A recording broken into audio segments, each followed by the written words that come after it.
Hello friends, welcome to my channel. Coldrif మందు వల్ల మధ్యప్రదేశ్లో 20 మంది చిన్నారులు ప్రాణాలు కోల్పోయిన విషయం మనకు తెలిసిందే. కోల్డ్ డ్రిఫ్ దగ్గుమంది తయారీ సంస్థ శ్రేషన్ ఫార్మా అనుమతులు రద్దు చేసినట్లు సోమవారం తమిళనాడు ప్రభుత్వం వెల్లడించింది. అలాగే కంపెనీ మూసివేతకు ఆదేశాలు ఇచ్చినట్లు తెలిపింది. రాష్ట్రంలోని ఇతర ఔషధ తయారీ సంస్థల్లో తనిఖీలు నిర్వహించాలని ఆదేశించినట్లు పేర్కొంది. ఈ దగ్గు మందును తమిళనాడులోని కాంచీపురానికి చెందిన శ్రేషన్ ఫార్మా యూనిట్ తయారు చేసింది. మరణాల నేపథ్యంలో ఈ కంపెనీలో తనిఖీలు చేయగా సిరప్లో 48.6% అత్యంత విషపూరితమైన డైఇథిలిన్ గైకాల్ ఉందని తేలినట్లు అధికారులు వెల్లడించిన విషయం విదితమే.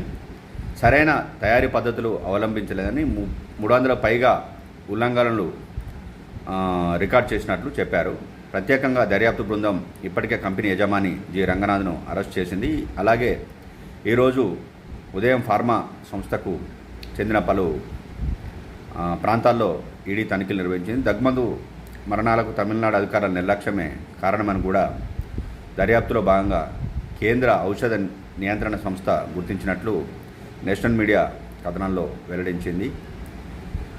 రాష్ట్ర ఔషధ నియంత్రణ సంస్థ నిబంధనలను విస్మరించిందని, కేంద్రం చేసిన సిఫార్సులను అనుగుణంగా చర్యలు తీసుకోవడంలో విఫలమైందని పేర్కొన్నాయి. దగ్గుమందు తయారీ విషయంలో సరైన పర్యవేక్షణ లేదని, సకాలంలో చర్యలు తీసుకోవడంలో విషపూరితమైన సిరప్ మార్కెట్లోకి తీసుకోకపోవడం వల్లనే ఈ సిరప్ మార్కెట్లోకి వచ్చిందని, ఆ నిర్లక్ష్యం వల్ల పిల్లల ప్రాణాలు కోల్పోయారని కేంద్ర ఔషధ నియంత్రణ సంస్థ తన రిపోర్ట్లో వెల్లడించింది.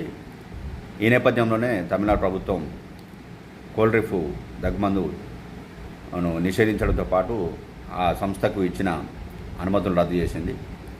Thanks for watching this video.